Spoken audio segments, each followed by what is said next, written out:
L'entretien que vous allez entendre a été enregistré. Wawancara yang akan Anda dengar direkam dari Gaza, di mana sejak awal perang komunikasi terputus, hancur, atau sengaja dibatasi. Koneksi dengan Profesor Ziad Medouh kadang-kadang tidak terdengar jelas. Agar kesaksiannya tidak hilang, kami merekonstruksi ucapannya dengan setia berdasarkan transkrip dan memulihkan suaranya. Kata-katanya tetap miliknya, hanya suaranya yang telah direkonstruksi. Seule la voix a été reconstruite.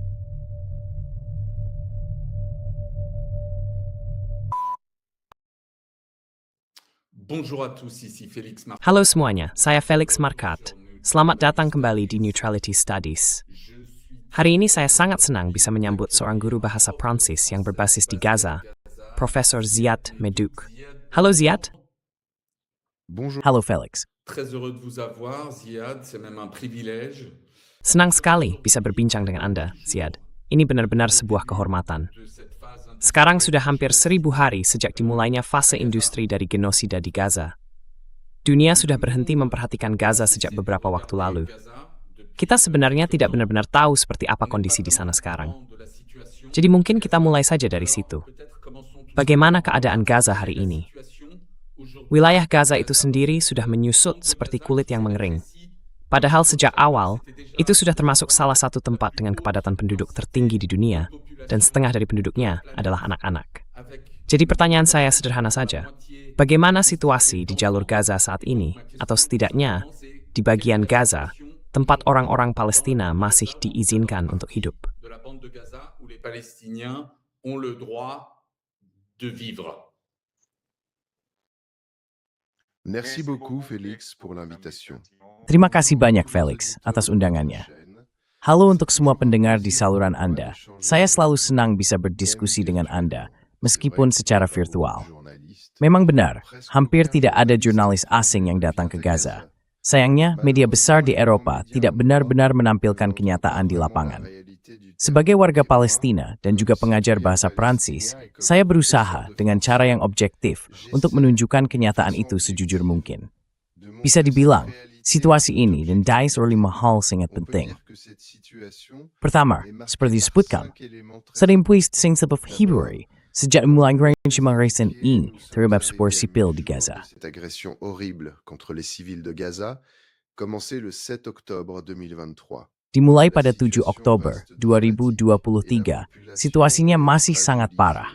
Penduduknya semakin rapuh, kelelahan, muak, dan akhirnya merasa tak berdaya setelah hampir 33 bulan menghadapi agresi keras yang terus berlanjut. Meskipun ada gencatan senjata rapuh yang mulai berlaku pada 13 Oktober 2025. Serangan udara masih terjadi. Memang, intensitasnya tidak sekuat sebelum jeda. Tapi tetap saja ada pengeboman. Tetap ada korban jiwa. Saya tidak akan membahas rincian jumlah korban, karena itu menjadi tanggung jawab Kementerian Kesehatan dan para pengamat internasional. Namun angkanya sangat berat. Hampir 73.000 orang tewas dan 11.000 hilang, menurut perhitungan terakhir, belum termasuk kerusakan besar-besaran yang terjadi. Jadi situasinya masih sangat tragis bagi 2 juta warga Palestina yang harus menjalani kondisi ini setiap hari. Palestiniens qui y vivent au quotidien. Deuxième élément, la destruction massive. Hal yang kedua, kehancuran besar-besaran. 85% infrastruktur sipil di Gaza hancur, dan 87% warga Palestina sekarang tinggal di kamp pengungsian di bawah tenda dalam kondisi yang tidak manusiawi. Gencatan senjata yang rapuh, rusak, tercabik-cabik, dan kondisi cuaca, baik di musim dingin maupun musim panas, hanya memperburuk keadaan. Hal ketiga, situasi kemanusiaan. Bahkan dengan adanya kesepakatan gencatan senjata, hanya sedikit truk bantuan kemanusiaan internasional yang berhasil masuk. Padahal perjanjian itu menetapkan 600 truk per hari, tapi kenyataannya hanya sekitar 150 yang bisa lewat setiap hari. Dan sayangnya, sebagian besar truk itu membawa barang-barang yang tidak penting. Keripik, biskuit, coklat, minuman bersoda, Coca-Cola, hal-hal yang sebenarnya tidak kita butuhkan. Des choses dont nous n'avons pas besoin. Les produits réellement essentiels, en revanche, Produk-produk yang benar-benar penting, sebaliknya. Barang kebutuhan dasar, susu, daging, ikan, buah, sayur, perlengkapan sekolah, bahan bangunan, semua itu tidak bisa masuk karena perintah militer dari pihak pendudukan. Unsur keempat, tidak ada harapan ke depan. warga Palestina di Gaza hidup dari hari ke hari. Sebenarnya, mereka tidak benar-benar hidup, mereka hanya bertahan. Di Gaza tidak ada kehidupan, hanya perjuangan untuk bertahan setiap hari. Dan tidak ada yang tahu apa yang akan terjadi besok. Padahal sudah ada kesepakatan gencatan senjata, ada resolusi Dewan Keamanan, ada konvensi, ada perjanjian yang ditandatangani. Tapi sampai sekarang, tidak ada satu pun yang dijalankan. Mais jusqu'à présent, rien n'est appliqué. Cinquième élément, l'occupation contrôle Elemen kelima, pendudukan saat ini menguasai sekitar 64% wilayah jalur Gaza. Mereka menetapkan apa yang disebut garis kuning, dan warga Palestina tidak boleh mendekat kurang dari 300 meter, bahkan kalau rumah atau gedung mereka berada persis di sebelahnya. Pendudukan juga mengancam akan mengambil alih lebih banyak wilayah lagi. Garis itu terus bergerak maju ke lahan milik warga Gaza, yang sekarang hanya menguasai sekitar 36% dari seluruh wilayah, dan itu pun hampir semuanya sudah rusak parah.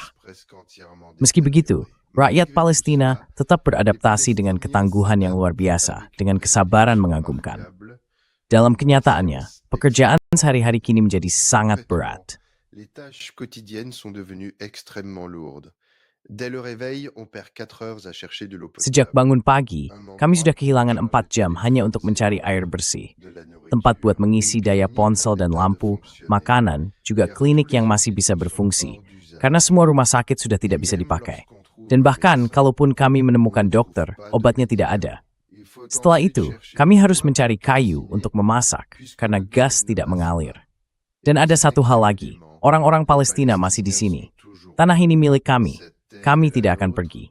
Ini adalah serangan kelima yang kami alami, dan yang paling brutal setelah yang terjadi pada tahun 2008, 2009, 2012, 2014, dan 2021.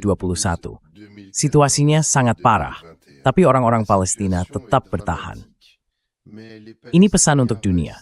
Meskipun ada kehancuran, meskipun ada jeritan, meskipun ada pembantaian, kami tidak akan meninggalkan lingkungan kami. Les massacres, nous ne quitterons pas notre quartier.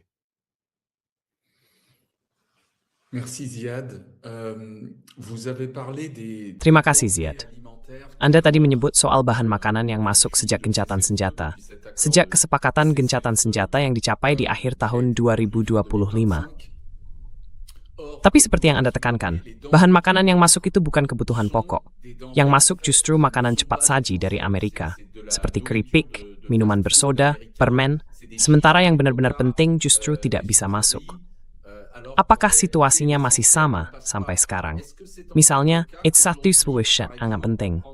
Apa sebuah cooperatif bisa masuk ke Gaza? Est-ce que le lait en poudre pour les bébés rentre dans Gaza? Il entre, mais en quantité très limitée. Barang memang masuk, tapi jumlahnya sangat terbatas. Itulah masalahnya, Felix. Setiap hari ada sekitar 150 truk yang melintas. 120 diantaranya untuk organisasi internasional. Mereka kewalahan, tidak mampu membagikan cukup makanan. Padahal seharusnya ada setidaknya 500 truk per hari hanya untuk organisasi-organisasi itu saja. Sementara sektor swasta cuma dapat 30 truk, dan mereka menjual barangnya dengan harga sangat tinggi karena biaya transportasi yang mahal. Sejak gencatan senjata, memang ada sedikit perbaikan, tapi isi truk-truk itu sebagian besar masih bukan barang penting. Susu masuk, tapi jumlahnya kecil. Buah dan sayur juga ada, tapi harganya sangat mahal. Légumes aussi à des prix très élevés. Or, nous n'avons pas besoin de chips, de chocolat. Sebenarnya, kita tidak butuh keripik, coklat, atau Coca-Cola. Sayangnya, isi truk bantuan ditentukan oleh pihak pendudukan. Faktanya, 85% warga Palestina di Gaza bergantung pada bantuan kemanusiaan. Karena bantuan itu sangat terbatas, banyak sekali orang yang mengalami ketidakamanan pangan. 13% sisanya memang masih bekerja, tapi gaji mereka juga tidak cukup karena harga-harga sudah melonjak tinggi. Selain itu, sistem perbankan di sana sudah hampir berfungsi lagi. Secara keseluruhan, 98% warga Palestina hidup dalam kondisi rawan pangan. Souffre aujourd'hui d'insécurité alimentaire. Vous avez mentionné les prix et... Anda tadi menyebut soal harga, dan saya punya seorang teman dari Gaza yang bilang, harga itu sebenarnya pembunuh yang diam-diam, pembunuh yang tersembunyi. Bisa tolong beri kami contoh, Ziad, tentang harga bahan makanan? supaya orang di Prancis bisa memahami. Karena saya rasa seringkali harganya jauh lebih tinggi, bahkan dibandingkan dengan negara-negara Eropa. C'est des prix qui sont beaucoup plus élevés que même dans des pays européens. Oui. Un litre de lait coûte Ya, sekarang 1 liter susu harganya 13 euro. Itu benar-benar tidak masuk akal. Satu baki berisi 30 butir telur, harganya 25 euro. Dan itu sudah setelah ada sedikit perbaikan.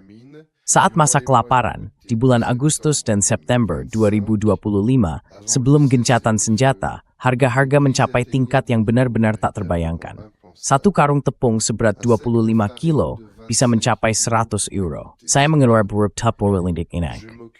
Untuk beli satu kursi at mid-space, saya belinya tidak membeli barang mewah. une table, il demande une vraie fortune. Les fournitures scolaires, du fait des restrictions, Perlengkapan sekolah, karena adanya pembatasan masuk, harganya jadi sangat mahal. 10 euros, Satu buku tulis bisa sampai 10 euro, satu pena 5 euro, satu kursi 35 euro, dan satu meja 80 euro. Untuk bahan makanan pokok, 1 kilo tomat bisa mencapai 10 euro, sedangkan terong 7 atau 8 euro. Harga-harga seperti ini sudah di luar jangkauan para pengungsi, bahkan juga keluarga kelas menengah yang sudah tidak sanggup mengikuti harga pasar. Akibatnya, terjadi kelangkaan barang, harga terus naik, dan ketahanan pangan memburuk, yang kini memengaruhi hampir seluruh penduduk sipil di Gaza. civil de Gaza. Vous avez parlé, Anda tadi menyebut, karena kita sedang membahas soal ketahanan pangan, salah satu sumber makanan utama di Gaza yang sejak dulu adalah perikanan. la pêche. Bagaimana kondisi para nelayan Gaza saat ini? Aujourd'hui, des pêcheurs gazaouis. Merci pour cette question, car je souhaitais justement Terima kasih atas pertanyaannya, karena saya memang ingin membahas sektor ini. Seperti halnya industri dan pertanian, sektor perikanan juga hancur, padahal dulu merupakan salah satu pilar ekonomi di jalur Gaza. Même avant cette Bahkan sebelum serangan ini, para nelayan sudah menghadapi banyak kesulitan. Mereka dibatasi hanya boleh melaut sampai 6 mil laut. Angkatan Laut Israel sering menyerang kapal-kapal mereka dan kadang menyita peralatan mereka. Zawal Srengel gemcaten sejata pada bulan Oktober, laut sebenarnya tutup total. La mer de Gaza est restée totalement fermée. Depuis le cessez-le-feu, quelques facilités limitées Sejak gencatan senjata, memang ada beberapa kelonggaran kecil yang diberikan. Tapi 13 nelayan sudah tewas ditembak Angkatan Laut Israel, dan banyak perahu yang hancur atau disita.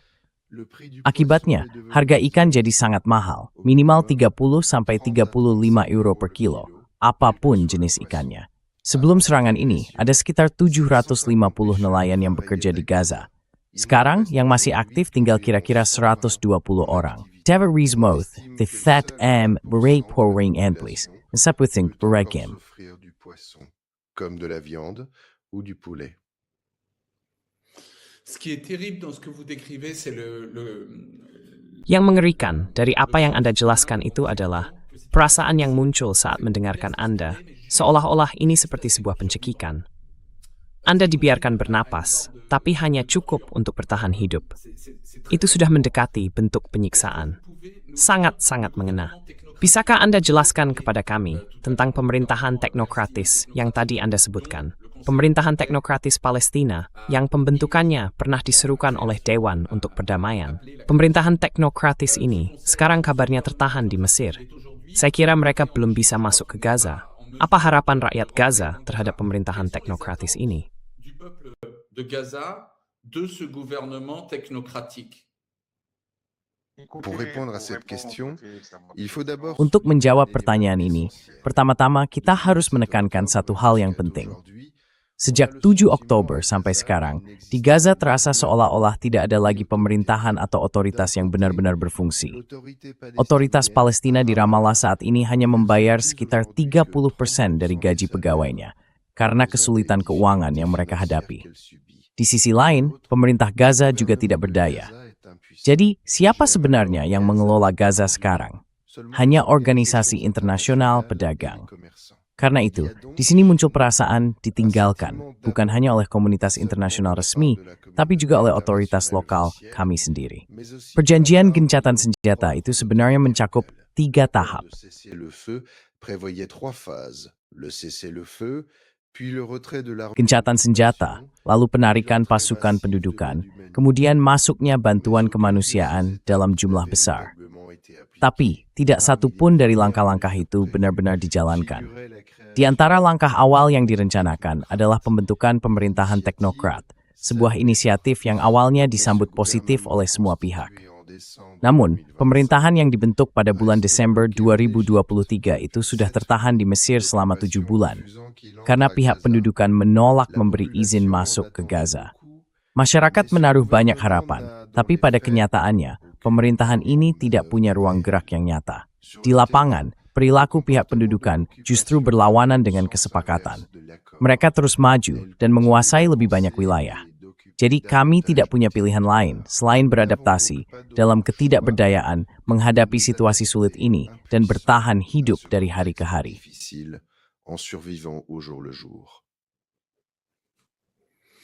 Vous dites que les États-Unis n'arrivent pas à faire pression.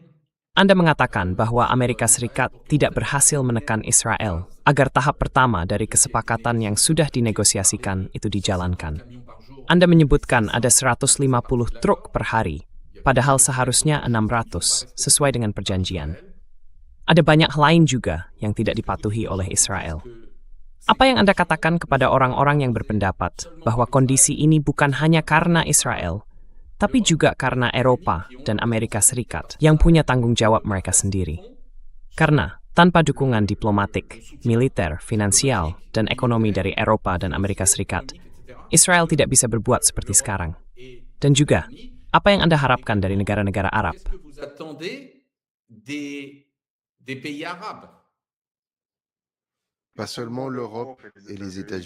Bukan hanya Eropa dan Amerika Serikat, tapi seluruh komunitas internasional, Perserikatan Bangsa-Bangsa, Dewan Keamanan, Liga Arab, dan Uni Eropa. Sayangnya, kemajuan nyata masih sangat sedikit. Ada beberapa tanda positif tentu saja, seperti pengakuan negara Palestina oleh Irlandia, Norwegia, dan Slovenia, atau gerakan solidaritas masyarakat di Italia. Tapi komunitas internasional tetap terpecah, dan secara keseluruhan masih mendukung pendudukan itu. Bagi kami, harapan yang sesungguhnya ada pada gerakan masyarakat sipil di seluruh dunia. Kami merasa sangat didukung oleh aksi-aksi di universitas-universitas Amerika pada tahun 2024, lalu di kampus-kampus Prancis dan Eropa. Kami sudah tidak lagi menaruh harapan pada negara-negara, tapi kami sangat percaya pada kekuatan masyarakat sipil. Yang benar-benar penting bukan para pemimpin atau negara, tapi rakyat itu sendiri.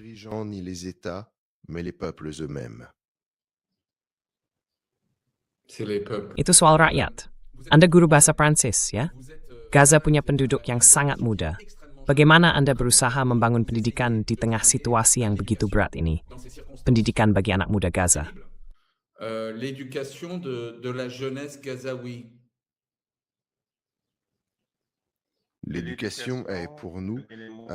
Bagi kami, pendidikan itu hal yang sangat penting.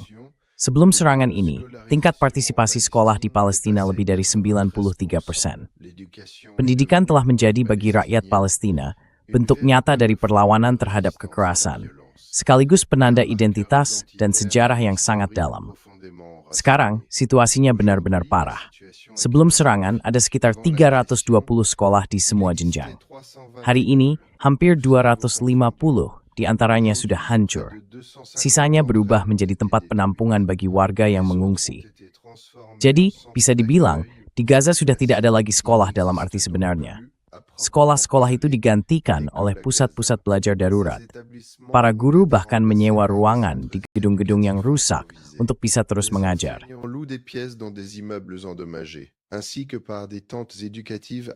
Juga lewat tenda-tenda pendidikan yang didirikan di kamp pengungsi, kadang tanpa perlengkapan sama sekali.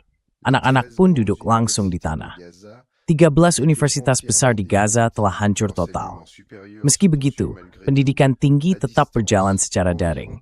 Sekitar 83% mahasiswa sudah kembali mengikuti kuliah online, dan 75% siswa sekolah dasar dan menengah sudah kembali belajar tatap muka. Kalau dulu setiap sekolah mengajarkan 9 mata pelajaran, sekarang tinggal 4, bahasa Arab, bahasa Inggris, matematika, dan sains.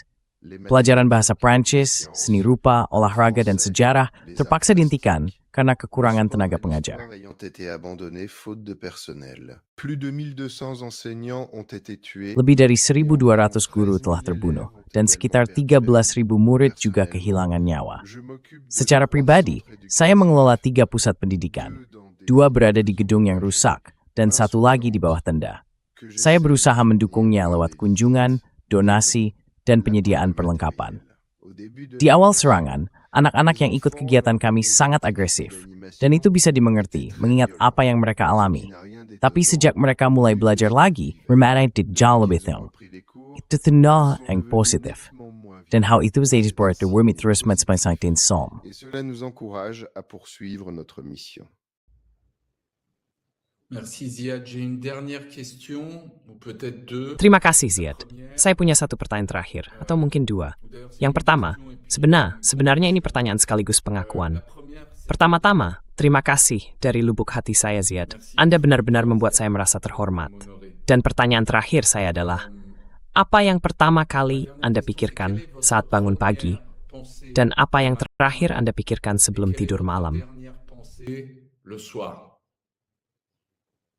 Je ne vis pas une vie normale. Ma vie est Saya tidak menjalani hidup yang normal. Hidup saya itu tidak normal. Saya mau berbagi satu rahasia. Saya punya satu keistimewaan, yaitu bahasa Prancis. Bagi saya, bahasa itu seperti pelindung. Karena kalau kita hidup di Gaza, semuanya terasa mengerikan, dan kita terus-menerus merasa ingin bersedih. Pertemuan seperti ini, malam-malam solidaritas seperti ini, benar-benar memberi saya kelegaan. Pagi hari, saat saya bangun, hal pertama yang saya inginkan adalah secangkir kopi. Tapi, saya harus berpikir sebutan. New York te semanan waktu hampigam. Sivers mention merhavergu, and sinkers tas talmud yulikan api. Senara mitu guess. pour allumer un feu, puisque nous n'avons pas de gaz. Alors, souvent j'y renonce. J'habite un immeuble. Seringkali, saya akhirnya menyerah. Je me dis, Saya tinggal di sebuah gedung yang rusak. Tapi saya selalu berpikir, syukurlah, masih lebih baik dibanding mereka yang hidup di kamp pengungsian. Setiap kali saya keluar untuk mengunjungi pusat pendidikan atau menjenguk ibu saya yang tinggal hanya 2 menit dari rumah, saya sering pulang dengan perasaan berat. Terlalu banyak kesedihan di wajah orang-orang, terlalu banyak tenda di mana-mana, berdempetan satu sama lain. Malam hari, saya biasanya tidur sekitar jam 10, lalu bangun lagi tengah malam untuk terus bekerja, bersaksi, menulis. Karena di jam itu semua orang sudah tidur. Dan saya bisa menghindari semua permintaan yang terus-menerus datang, yang seringkali saya merasa tak sanggup untuk menanganinya. je me sens souvent impuissant à répondre. C'est ce sentiment d'impuissance qui pèse le plus. Perasaan tak berdaya itu yang paling berat. Bagaimana bisa membantu orang lain kalau kita nggak bisa memenuhi semua kebutuhan mereka? Hal yang paling membuat saya bangga adalah tetap tinggal di Gaza. Saya nggak pernah meninggalkan kota ini. Banyak orang bertanya kenapa. Dengan semua koneksi saya di dunia berbahasa Prancis, saya bisa saja pergi ke Belgia, ke Swiss, ke Kanada, atau ke Prancis. Tapi memilih untuk tetap di sini, itu yang membuat saya bangga. Dan meskipun ada kesedihan dan berling, masih ada pernikahan, pertunjukan, hitim pergi ke pantai. Hidup terus berjalan. Itulah kenapa saya memilih strength. C'est pour cela que je préfère rester. Ziad, vous êtes... Ziad, begini. Saya ingin bilang, dan saya tahu saya sering membicarakan hal ini. Saya banyak berdialog dengan orang-orang, dengan warga Yunani, Prancis, Amerika, Inggris, Irlandia, Spanyol, juga Aljazair. Dan satu hal yang selalu muncul adalah rasa syukur yang besar atas apa yang sedang dilakukan rakyat Palestina untuk seluruh umat manusia. Kita semua tahu, kalian pasti lebih memilih untuk tidak harus memberikan hadiah yang begitu menyakitkan ini. Tapi kenyataannya, kalian setujukan kita dan jemaat sama. Rakyat Gaza sedang menyemarakan sehari korbannya sangat. Desuan hantawith. Et je veux que vous le sachiez. Nous essayons. Kami berusaha. Untungnya, ada pertukaran seperti ini yang menunjukkan bahwa solidaritas internasional itu nyata untuk mendukung perjuangan rakyat Palestina sebagai perjuangan demi keadilan. Tapi yang paling penting, untuk mengingatkan bahwa kemanusiaan harus selalu di atas segalanya. Que l'humanité doit passer avant tout. Ziad, vous êtes poète. Ziad, Anda seorang penyair. Ini akan jadi pertanyaan terakhir saya untuk Anda. Apakah ada sebuah puisi yang memberi Anda kekuatan, yang menemani Anda melewati semua penderitaan, semua kengerian, semua situasi yang begitu berat ini? Apakah ada satu puisi yang secara khusus menginspirasi Anda? Qui vous inspire en particulier? Il y a beaucoup de poèmes, Félix. Ada banyak puisi, Felix. Tapi yang paling menginspirasi saya adalah yang didedikasikan untuk anak-anak Gaza dan mimpi mereka yang hancur. Saya banyak bekerja dengan anak-anak. Saya sering bersama mereka di pusat-pusat pendidikan, di jalan, di sekitar saya. Dan saya melihat betapa mereka pantas mendapat dukungan dan kehadiran kita. Mungkin itu salah satu alasan kenapa saya memilih untuk tetap tinggal. Saya tidak pernah meninggalkan Gaza, bahkan saat serangan, saat pengeboman, atau saat kelaparan. Saya lebih memilih tetap di sisi anak-anak muda, terutama anak-anak kecil, untuk memberi mereka harapan. Melihat anak-anak yang kehilangan segalanya tapi masih bisa bermain, masih bisa tersenyum, itulah yang menginspirasi saya. Dalam puisi-puisi saya bicara tentang banyak hal, tentang masyarakat, tentang perempuan, tentang anak muda, tentang bayi, tentang tekad, tentang pendidikan. Tapi hampir di setiap kumpulan puisi, setiap haiwau kali awisting stigstien tormenit, perkolus sumber inspirasi tersergsi, itu replace deposit staspang. C'est un signe positif pour l'avenir. Bisa tolong sebutkan lagi judul puisi yang Anda sebut? Most enectic bishes sore. Merci Ziad. Terima kasih Ziad. Terima kasih juga sudah berbagi tentang apa yang masih terjadi di Gaza. Di tengah semua kengerian itu, masih ada senyum, pantai, dan momen-momen kebahagiaan. Saya sering memperhatikan bahwa ada proses dehumanisasi terhadap orang-orang Palestina yang datang dari mereka yang membenci mereka. Tapi sering juga ada dehumanisasi yang tidak disadari, bahkan di antara orang-orang yang ingin mendukung mereka. Karena kita sudah sulit melihat mereka sebagai sesuatu yang lain, selain sebagai korban di tengah horor itu.